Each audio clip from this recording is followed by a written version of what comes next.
विक्रम का अपना खुद का साड़ी का शोरूम था। उसके पास काफी लोग थे काम करने के लिए, पर उनमें से किसी को भी साड़ी पहननी नहीं आती थी और ना ही वो लोग कस्टमर का ध्यान अपनी ओर खींच पाते थे।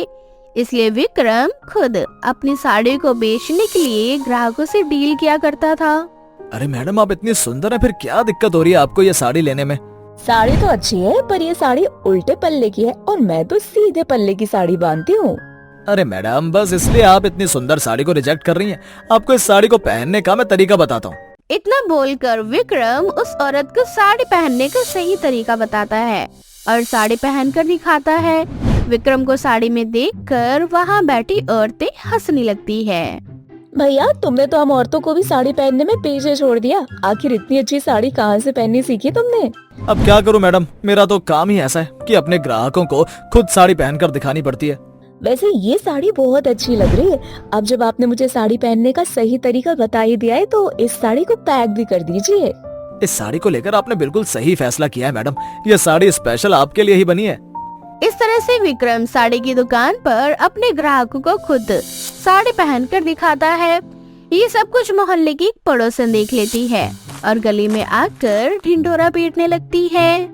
अरे बहन, हमारा विक्रम तो साड़ी पहनना बहुत अच्छे से जानता है। नेहा की तो किस्मत ही खुल गई, साड़ी पहनने वाला पति जो मिल गया। अरे बहन, क्यों मजाक कर रही हो? भला विक्रम आदमी होकर साड़ी क्यों पहनेगा? अरे बहन, भला मैं क्यों झूठ बोलूंगी? अगर तुम्हें विश्वास नहीं होता तो विक्रम की दुकान पर खुद जाकर देख लो, कैसे वो अपने ग्राहकों को साड़ी पहन पहन कर दिखाता है। पर जो भी कहो, विक्रम साड़ी में बहुत सुंदर लगता है। इस तरह से अब गली के पड़ोसी आपस में बात करके हंसने लगते हैं और तभी नेहा घर से बाहर निकलती है। नेहा को देखकर औरतें नेहा के पास जाती है और उसे चिढ़ाने लगती है। नेहा बहू, तूने बताया नहीं तेरा पति साड़ी पहनता है? आप ये क्या कह रही हैं? साफ साफ कहिए ना। नेहा बहू, अब इतनी अनजान मत बन। अब मुझे समझ आ गई तू अपनी पति से रोज रात को लड़ती क्यों है। अब जिस औरत का पति साड़ी पहनता है वो बेचारी कर भी क्या सकती है। अपने मोहल्ले की औरतों की ऐसी बात सुनकर नेहा को बहुत गुस्सा आता है और वो अपनी पड़ोस की आंटियों को जवाब देकर घर में वापस चली जाती है। ये आंटी लोग अपने आप को समझती क्या हैं? इनके पास कोई काम धाम नहीं है क्या? जब देखो तब किसी न किसी घर की चुगली करती ही रहती हैं। अरे अपना घर तो संभाला नहीं जाता इन लोगों से, दूसरों के घर में ताक झाक करती रहती हैं। आने दो विक्रम को, आज उनकी खैर नहीं। उनकी वजह से ही मुझे इतना ज्यादा शर्मिंदा होना पड़ रहा है। गुस्से में आग बबूला नेहा विक्रम के आने का इंतजार करती है और रात को जब विक्रम घर आता है। नेहा डार्लिंग, आज बहुत भूख लगी है, कहाँ हो? खाना बनाया नहीं? मर गई तुम्हारी नेहा डार्लिंग, अब ना बाहर जाके खाना खा लेना। अरे पर हुआ क्या, तुम इतनी नाराज क्यों? आखिर तुम अपनी इन हरकतों से कब आ जाओगे? अरे तुम्हारे शोरूम में और भी तो लोग होंगे ना, वो साड़ी पहनाकर नहीं दिखा सकते क्या कस्टमर को? तुम ही रह गए हो क्या कस्टमर को खुश करने के लिए? और अगर साड़ी पहनने का इतना ही ज्यादा शौक है ना तुम्हें, तो ये पैंट शर्ट छोड़ के ना साड़ी पहनना शुरू कर दो। नेहा बस भी करो, हर समय लड़ना अच्छी बात नहीं होती है। और मैं अपने कस्टमर को साड़ी पहनकर इसलिए दिखाता हूँ क्योंकि वो मेरा शोरूम है और मैं नहीं चाहता कि मेरे ग्राहक मेरी दुकान से खाली जाएं। तुम्हें ना सिर्फ अपने कस्टमर की पड़ी है, मेरी इज्जत की कोई परवाह है ही नहीं तुम्हें। तुम्हें पता है, मोहल्ले वाले ना मुझे ताने सुना रहे हैं। तुम्हारी बातों से लगता है आज भी मुझे तुम्हारी बातों से ही पेट भरना पड़ेगा। विक्रम नेहा की बातों से नाराज होकर घर चला जाता है और बाहर से खाना खाकर आता है। अब ऐसे ही 2 दिन बीत जाते हैं, पर नेहा का गुस्सा शांत नहीं होता, जिसके बाद विक्रम नेहा को मनाने की कोशिश करता है। नेहा यार, मान भी जाओ। चलो ठीक है, मैं अब से अपने ग्राहकों को साड़ी पहनकर नहीं दिखाऊंगा। अब तो खुश हो? प्रॉमिस करो कि तुम अब कभी साड़ी नहीं पहनोगे। तुम्हें मालूम है, इन सारी चीजों की वजह से ना मुझे बहुत सुनने को मिलता है।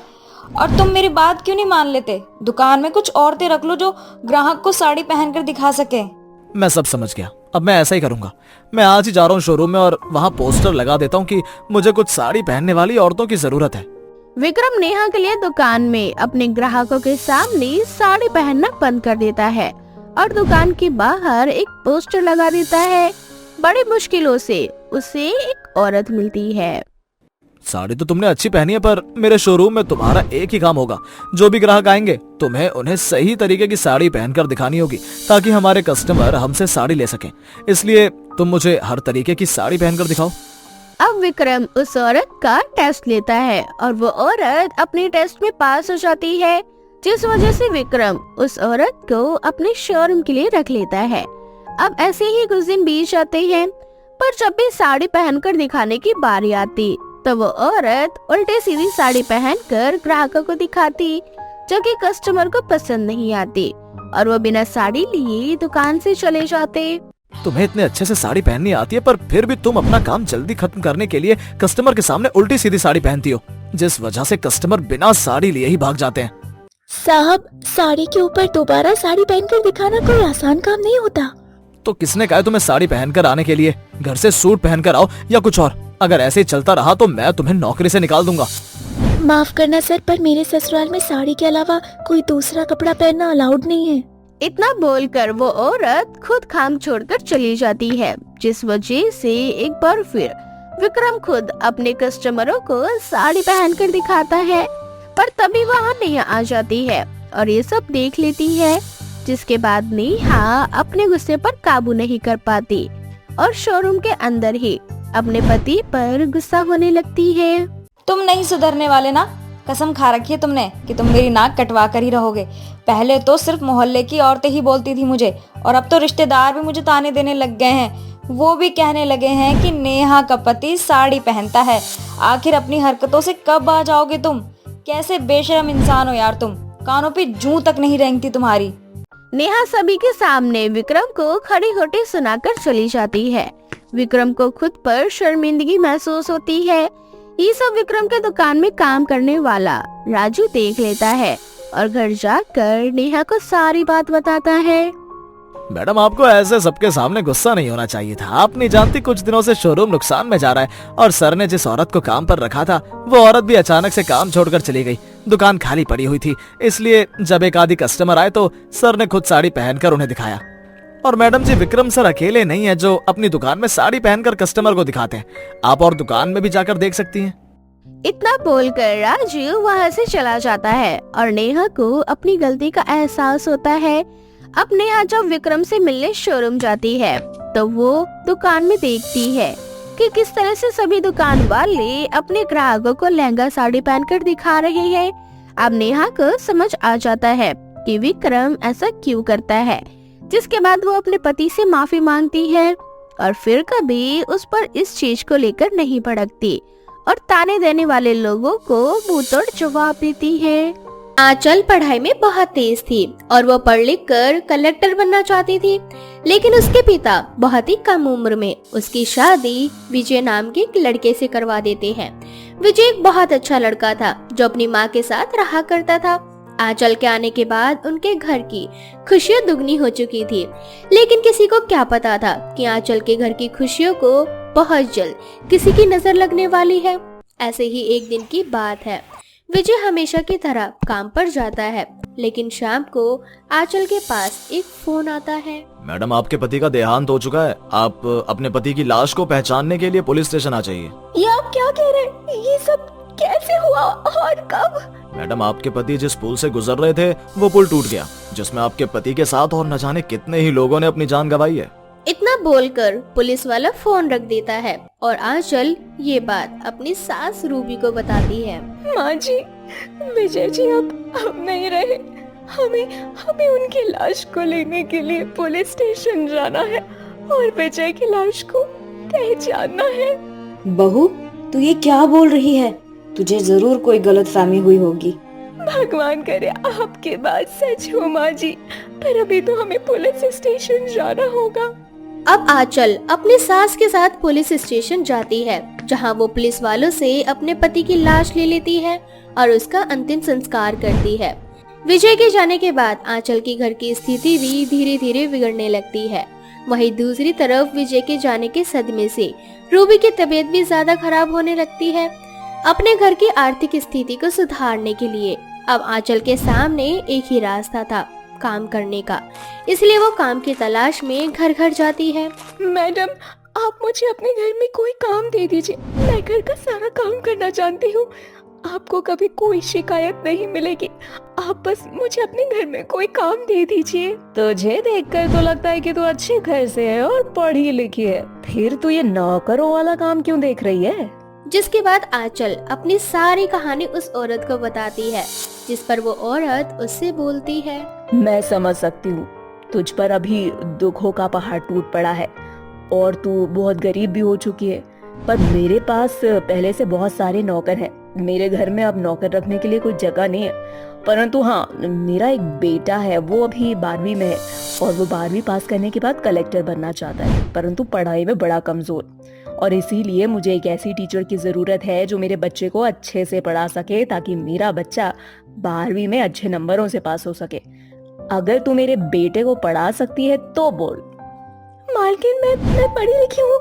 अगर मुझे ये जॉब मिल गई तो मेरे लिए ये सौभाग्य की बात होगी और मुझे खुशी होगी कि मेरी वजह से कोई बच्चा शिक्षित हो सकेगा। मुझे ये नौकरी मंजूर है मालकिन। अब आंचल उस औरत के बेटे को पढ़ाने के लिए तैयार हो जाती है, जिसके बाद वो अगले ही दिन से उस औरत के बेटे बंटी को पढ़ाने के लिए उसके घर जाती है और 1-2 घंटे में घर वापस आ जाती है। लेकिन एक बच्चे को पढ़ाकर आंचल इतना पैसा नहीं कमा पा रही थी कि जिससे वो अपना घर चला सके। ऐसे ही एक दिन आंचल अपने घर की साफ सफाई कर रही होती है कि तभी उसे एक छोटा सा बक्सा मिलता है, जिसमें उसकी पुरानी यादें कैद थी, जैसे कि उसके पति के कपड़े, उसके पति की फोटो और उसकी कुछ यूपीएससी की बुक्स। लेकिन जब आंचल की नजर उन बुक्स पर जाती है तो वो अपने हस्बैंड की पुरानी यादों में खो जाती है। फ्लैशबैक।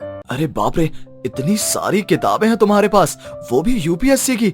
मेरी कलेक्टर बीवी, जब तुम्हारे पास इतनी सारी बुक रखी हैं तो तुमने अपनी पढ़ाई क्यों छोड़ दी?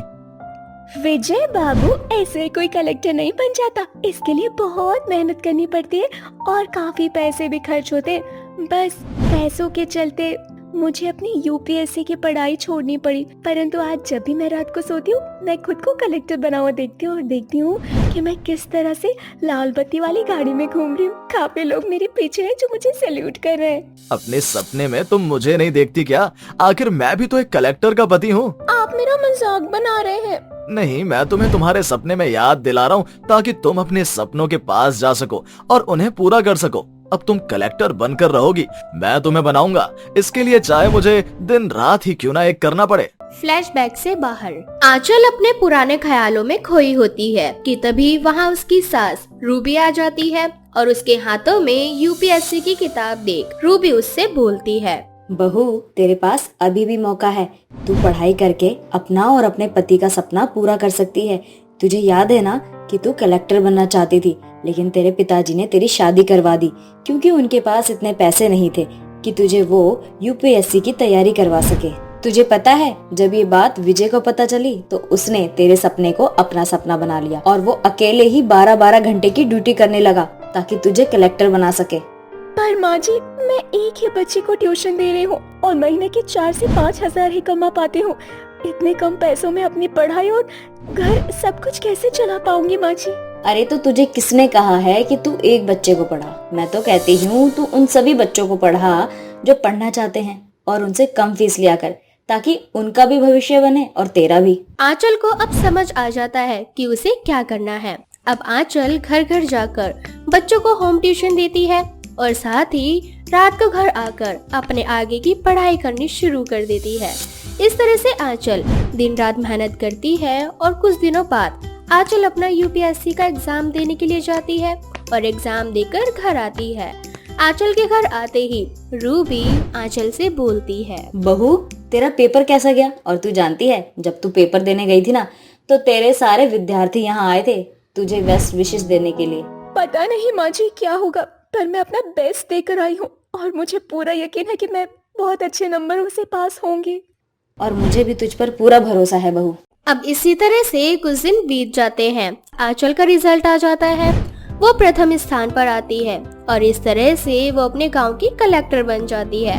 अब कलेक्टर बनने के बाद आंचल सबसे पहले अपने स्वर्गवासी पति के नाम से एक इंस्टीट्यूट और एक स्कूल खुलवाती है, जहां पर बिल्कुल मुफ्त में गरीब बच्चों को पढ़ाया जाता है ताकि वो गरीब बच्चे पढ़ लिख कर अपने सपनों को पूरा कर सके।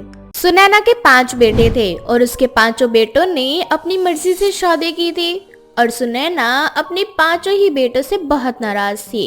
नाराज होने की वजह सुनैना की ये नहीं थी कि उसके 5 बेटों ने अपनी मर्जी से शादी की थी, बल्कि सुनैना अपने 5 बेटों से इसलिए नाराज थी क्योंकि उसके 5 बेटों ने अनोखी लड़कियों से शादी की थी। सुनैना की 5 ही बहू बढ़िया लड़कियां थी। एक बहू लंबी थी तो दूसरी बहू नाटी, तीसरी बहू के कान लंबे थे, चौथी बहू मोटी और 5वीं बहू पोलियो का शिकार, एकदम पतली सी। ऐसे ही एक दिन कहने को इस घर में मेरी 5 बहुएं पर एक भी ढंग की रही। मेरे 5 बेटे मेरे लिए मोटी पतली लंबी नाटी अजीबोगरीब तरह की बहू लाए हैं और इन 5 से मिलकर मेरे लिए सुबह की 1 कप की चाय नहीं बनाई जाती। सुनैना अपनी 5 बहू को खड़ी खोटी सुना रही होती है कि तभी सुनैना की तीसरी नंबर वाली बहू पूजा हाथों में चाय ले आती है।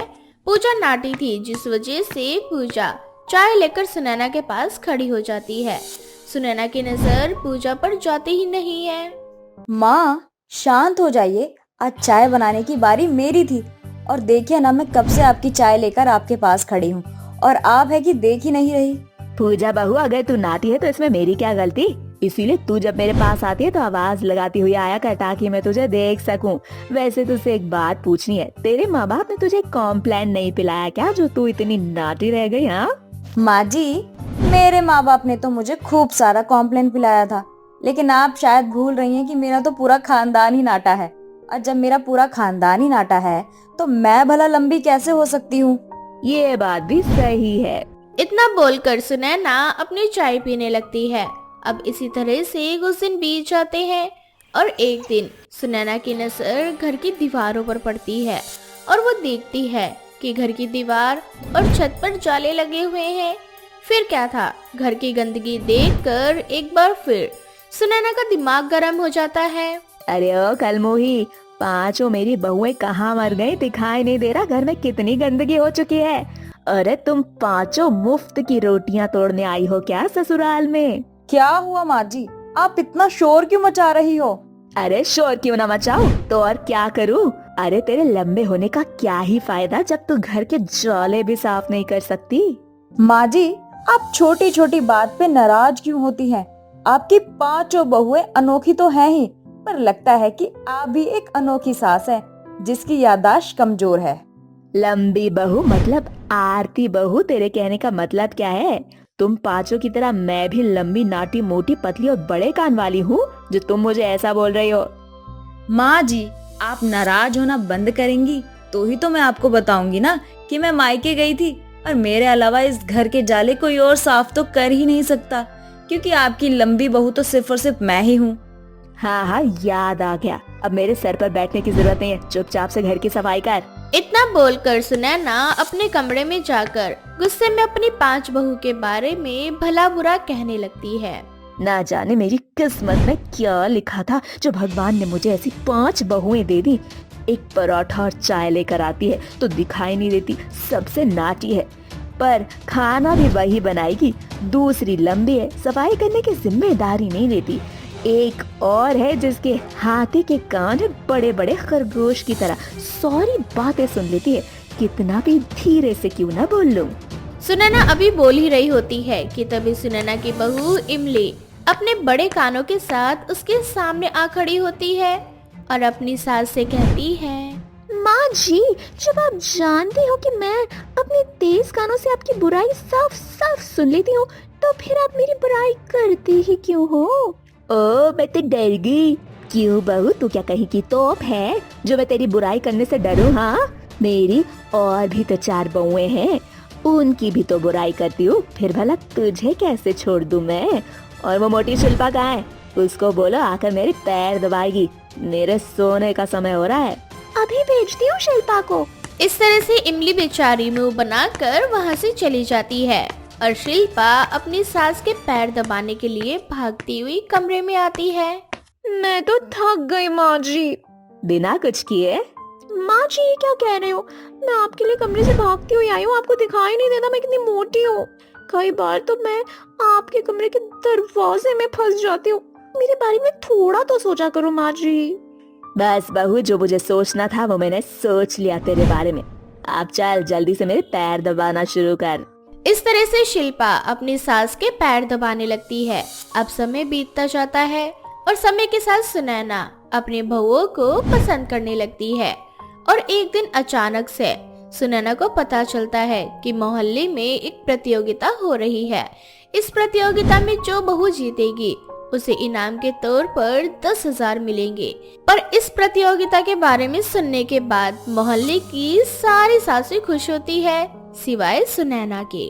क्या हुआ बहन, तुम खुश नहीं हो? तुम नहीं चाहते क्या कि तुम्हारी बहू भी इस प्रतियोगिता में हिस्सा ले? हाँ बहन, चाहती तो मैं भी यही थी कि मेरी 5 बहू इस प्रतियोगिता में हिस्सा ले, पर तुम तो जानती हो ना मेरी बहुएं कितनी अनोखी हैं। और इस प्रतियोगिता में 5 राउंड है।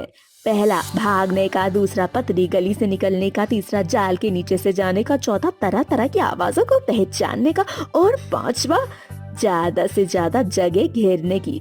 भला मेरी 5 अनोखी बहुएं इस प्रतियोगिता के राउंड को कैसे पूरा करेंगी? सुनैना अपनी पड़ोसन से बात कर ही रही होती है कि इमली के कानों में उसकी सास की आवाज चली जाती है और वो अपनी जेठानी और देवरानी के साथ प्रतियोगिता में नाम लिखवाने के लिए अपनी सास के पास पहुंच जाती है। माँ जी, आप बिल्कुल चिंता मत कीजिए, इस प्रतियोगिता को तो हम ही जीतेंगे। बोल कौन रहा है जो खुद ना आता है? बहू, नजर तो तू नहीं आती, भला तू इस प्रतियोगिता को कैसे जीतेगी? हाँ माँ जी, बस आप हम 5 पर भरोसा रखिए। देखना कैसे रेस में लंबी दीदी और पतली गली से निकलने का राउंड हमारी पतली दीदी और जालौर पार करने का काम हमारी नाटी पूजा दीदी करती हैं। और कितनी धीमी आवाज क्यों ना, मेरे कान बहुत तेज है, मैं उन्हें आराम से सुन लूंगी। और रही हम चारों के लिए जगह कहने वाली बात, तो हमारी शिल्पा दीदी कब काम आएंगी? अरे हाँ इमली बहू, तू तो बिल्कुल सही कह रही है रे, इस बारे में तो मैंने सोचा ही नहीं था। माँ जी, तभी तो हम 5 आपसे कहती हैं कि एक कमी तो आपके अंदर भी है। वो क्या? चीजों को भूल जाने की। आपकी याददाश्त जो कमजोर है माँ जी। अब क्या था, अब सुनैना भी समझ जाती है कि इस प्रतियोगिता में जीत सिर्फ सुनैना की बहू की ही होगी। अब सुनैना अपनी 5 बहुओं का नाम इस प्रतियोगिता में लिखवा देती है और सुनैना की 5 बहू इस प्रतियोगिता को बड़ी ही आसानी से जीत लेती है, साथ ही साथ 10,000 भी। जिसके बाद सुनैना अपने 5 बहुओं के साथ बिना किसी शिकायत के आराम से रहने लगती है।